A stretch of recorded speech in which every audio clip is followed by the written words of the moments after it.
Rasa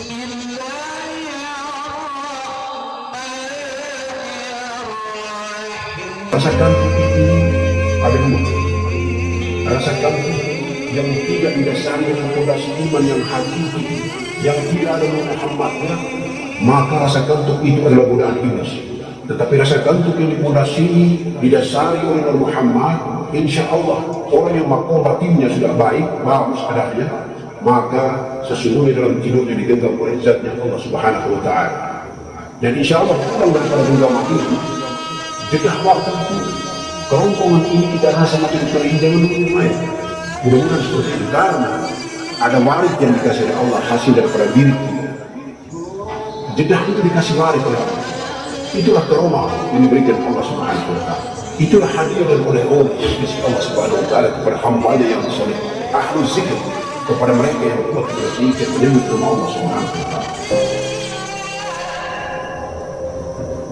Maka jangan main-main gila dengan tidur. Jangan tidur kalau sudah capek, hoka-hoka, ngantuk supaya dia bentuk seperti huruf alif tidur ini, napasnya itu keluar masuk itu bagus.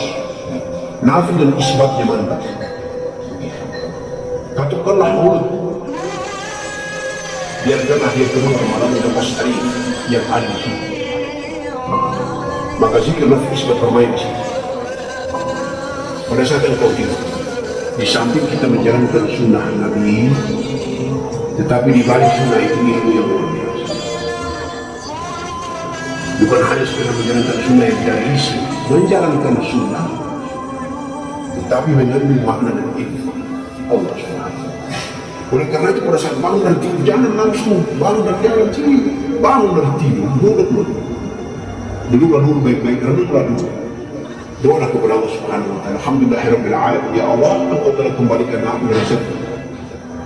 Engkau telah hidupkan aku lagi ya Allah.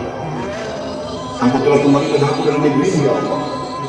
Semalam Engkau telah persiapkan aku ke negeri-Mu yang indah. Lalu jiwaku melanglang buana di negeri-Mu, lalu aku melihat al-malakuti wa al-malakuti. Aku berjalan di negeri yang para malaikat. Aku berjalan di negeri-negeri yang sangat indah. Sehingga aku melihat Jannah-Mu ya Allah. Sehingga aku melihat Baitul Ma'mur ya Allah. Sehingga aku melihat Baitul Aras-Mu ya Allah. Sehingga aku melihat hamba-hamba-Mu yang soleh, kekasih-kekasih-Mu ya Allah. Aku bertemu dengan Datuk Syekh Abdul Qadir Al-Jilani di sana.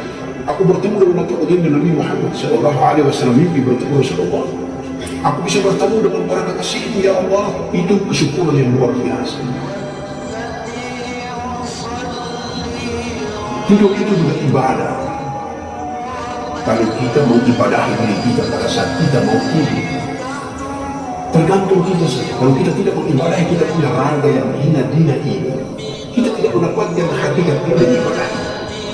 Maka tidurku dengan Allah, bangunku dengan Allah, jalanku dengan Allah, semuanya serba dengan Allah, karena Allah selalu menyertai. Allah melalui, Allah melalui, Allah selalu bersama. Allah berada di balik penglihatan ini, Allah berada di balik pendengaran ini, Allah berada di balik dalam pembicaraan ini, Allah berada di balik kedua tangan dan kaki ini. Allah berada di balik. Karena Allah menciptakan ruhnya, Allah meniupkan ruhnya, Allah menciptakan ruh Muhammad untuk menggerakkan jiwa, dan jiwa menggerakkan raga. Fabi ayat rabbikum tukadziban, nikmat mana lagi yang mengingkari? Karena Allah sudah kasih banyak kenikmatan ini. Kalau Allah tutupkan, rapatkan hidung ini, kesempatan dengan nafas ini, dikasih berhenti nafas ini tidak jalan, Masya Allah, matilah. Berhentilah kita beraktivitas. Maka mari kita diskusi, kita bincang-bincang. Hidup ini penuh dengan rahasia. Penuh dengan rahasia. Umur 40 itu menjadi umur pembeda. Umur untuk kita bisa kalkulasi dunianya kita atau akhiratnya kita.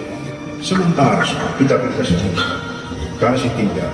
Kalau insya Allah sudah murni, Allah ridho qalbi dan batin kita ini bersih, muncul keluar suara qalbi ini. Allah, Allah, Allah, Allah. Kita di atas kendaraan, kita duduk menjahit tukat, tidak melaut, tidak berjalan, kita duduk jaga protokol, jaga kios, kita jaga kedai kita, insya Allah keluar jantung hati ini suara berbunyi menyebut Allah, Allah, Allah, Allah, Allah. Begitu indah dan nikmat. Jadi ada juga yang masih bingung. Apakah pada saat kita melaksanakan zikir, zikir tubuh, zikir kolbi, zikir nafas atau zikir nyawa, zikir tubuh, zikir hati, zikir nyawa, itu bersamaan atau pakai tahapan-tahapan? Jadi begini penjelasannya. Zikir kolbi atau zikir tubuh itu adalah zikir zahir, zikir dengan mengeluarkan suara. Zikir seabdul zikir zahir adalah la ilaha illallah. Afdal zikri fa'alam annahu la ilaha illallah. Itu Nabi bersabda seperti itu. Dan kita baginda Nabi Muhammad sallallahu alaihi wasallam bersabda seperti itu. Sesungguhnya zikir yang paling afdal untukmu. Afdal zikri fa'alam annahu la ilaha illallah. La ilaha illallah. Di dalam hadis qudsi ini Allah mengatakan bahwa sesungguhnya barang siapa masuk ke dalam bentengku, dia akan aman. Bentengku itu adalah la ilaha illallah. La ilaha illallah ditimbang dengan bumi, maka sesungguhnya 70 derajat intifada beratnya. Lebih berat kalimat la ilaha illallah dibanding beratnya bumi ciptaan Allah Subhanahu wa taala. Seperti itu zikir zahir, zikir zahir dengan mengeluarkan suara. Zikir kolbi, mari kita gunakan zikir kolbi itu dalam hidup kita. Ini adalah zikir Allah, Allah, tetapi di dalam hati saja, maka disebut dengan zikir hati atau zikir kolbi. Diamkan, aktifkan mulutmu, kemudian kau dengarkan saja hatimu berzikir menyebut Allah, Allah, Allah, Allah, Allah, Allah. Lalu zikir yang ketiga disebut dengan zikir nyawa. Zikir nyawa itulah zikir nafi isbah, zikir nafas namanya. Zikir nafas itu ada dua.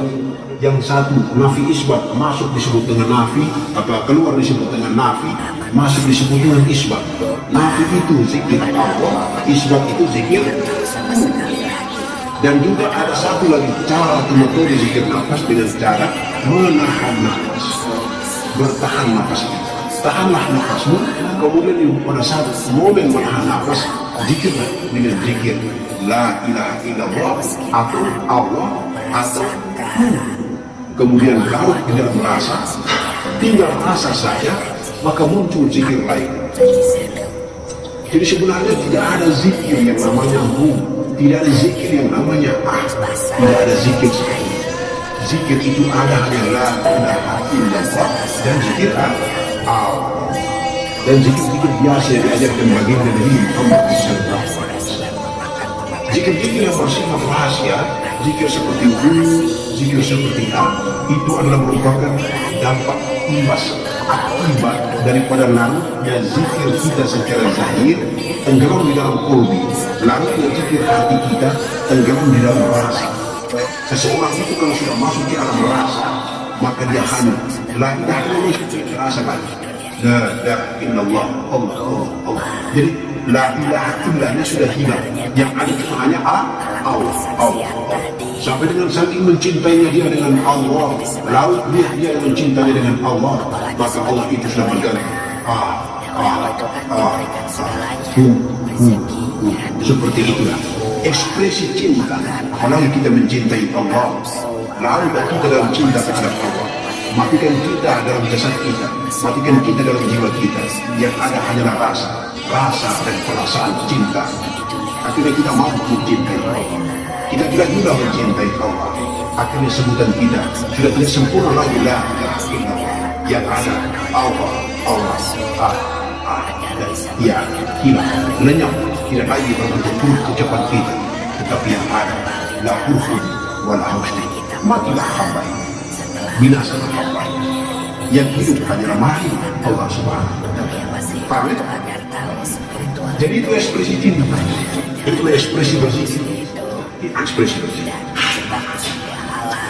Begitu juga rasa cinta melihat. Kalau tenggelam dalam rasa kolbi, rasa cinta, ketika menyebut Allah, Bismillahirrahmanirrahim, Alhamdulillahi Rabbil Alamin, langsung nangis. Tertahan lagi dia mengucapkan kalimat-kalimat ini. Ini sebenarnya jatuh karena kerinduan yang berlebihan mencintai Allah. kadang hatinya dipenuhi dengan rasa cinta, hobinya tak tertahankan rindu kepada Allah Subhanahu wa Ta'ala. Menangis sekali. Air mata cinta ini ditada oleh malaikat Jibril alaihissalam, ditempatkan di dalam gelas. Kemudian ketika dia melewati Rasulullah bertanya, "Wahai Jibril, apa yang engkau bawa itu?" Jibril alaihissalam dalam segelas itu. "Aku membawa air mata cinta daripada umatmu." Dikala dia melaksanakan sholat, dikala dia melaksanakan zikrullah, dia menitiskan air mata cinta ini dalam hati saya. "Dan untuk apa engkau menadahnya, wahai Jibril?" Jibril menjawab, "Ya Rasulullah, akan aku siapkan dan aku padamkan neraka jahannam hanya karena dengan segelas cinta dan air mata milik umatmu." Oleh karena itu, kalau engkau menitiskan air mata cinta, janganlah engkau membiarkan dia jatuh di bumi. Kadang dengan kedua telapak tanganmu, hapuslah wajahku dari seluruh anggota tubuh kasar, sehingga tubuh kasar begitu haram disentuh oleh api neraka. Seperti itu. Itulah keindahan, itulah kesiapan, itulah manfaat air mata cinta kepada Allah SWT. Tapi bukan kita menangis karena mengajak-ajak, justru yang tersesat ini istilahnya ya, menangis karena sengaja supaya dipuji orang, karena riak, takabur, ujub dan sombong supaya diangkat angkat dipuji orang. Dia terus orang menangis dia. Cinta dia dengan Allah luar biasa, masya Allah, begitu saleh. itu masih paham. Itu sama saja mempertuhankan kesombongan, mempertuhankan diri sendiri. Sembahyang karena niat untuk supaya orang puji, maka mati masuk ke neraka lain. Baru nomor sekian Celakalah bagi orang yang sholat, ya ini sudah celaka orang sholat. Sholat bukan karena mendapatkan ridhonya Allah, tetapi sholat supaya dipuji. Menangis Tuhan supaya dipuji. Menangis sampai dengan kita tidak tahu kenapa kita menangis kepada Allah. Itulah air mata cinta. tidak tahu harus kemana, bahkan tidak tahu Itulah sholat dengan rasa. tidak makrifat. Itulah kita belajar dengan rasa. Itu sebatas baru pengetahuan saja. Itu Ketika beribadah, apabila orang menyebut nama Allah, tergetarlah hati seseorang, maka tandanya orang itu beriman. kembali ke alam asal makrifat kepada Jadi kalau kita mendengar lantunan ayat yang begitu indah, insya Allah, karena Allah kita menitiskan air mata. sahabatku. Tetapi ada juga fasilitas yang dimediasi oleh hambanya Allah. Allah mengutus hambanya seorang imam dengan suaranya yang begitu merdu, itu merupakan fasilitator, mediator terbaik untuk mengantar rasa cinta kita di bumi mencintai. Iya kan? Kalau membacanya bagus, yang penting senjata itu diambil air, masuk di sejadah, ingat hanya Allah, mati totalkan segala kemampuan yang baik. Tuhan itu satu saja, Allah Subhanahu. Maka kau khusyuk di dalam sholat. Karena banyak yang melaksanakan sholat jasmani saja, sholat hati jiwanya bergentayangan kemana-mana. Tidak khusyuk dia. Ini hanya sekedar ilmu dan pengetahuan untuk kita belajar, merangkak, naik tangga demi tangga, tahap demi tahap untuk meningkatkan derajat iman dan takwa. Mulai dari kita Islam, kemudian kita iman, kemudian kita ihsan, kemudian kita ikhlas, kemudian kita muttaqi. Itu pangkat derajat ruhani jiwa seseorang dengan Allah Subhanahu wa Ta'ala. Jangan kita di kelas-kelas Islam saja, itu kelas anak-anak TK terus naik juga di SD, naik juga di SMP, SMA dan sampai dengan baru kuliah. Pangkat jiwa kita juga begitu. Jadi mulai Islam, naik iman, naik Islam, naik ikhlas, naik muttaqi. Gitu. Jadi kalau kita cuma selalu ittaqullah haqqa tuqatih wa la tamutunna illa wa antum muslimun. Itu selalu diungkapkan, selalu disampaikan oleh penasihat, oleh khatib dalam khutbahnya. Itu maksudnya begitu. Tingkatkan derajat takwa, ittaqullah, bertakwalah. Tapi bertakwa ini kita terjemahkan secara syar'i terus, menjalankan perintah dan menjauhi segala larangannya saja.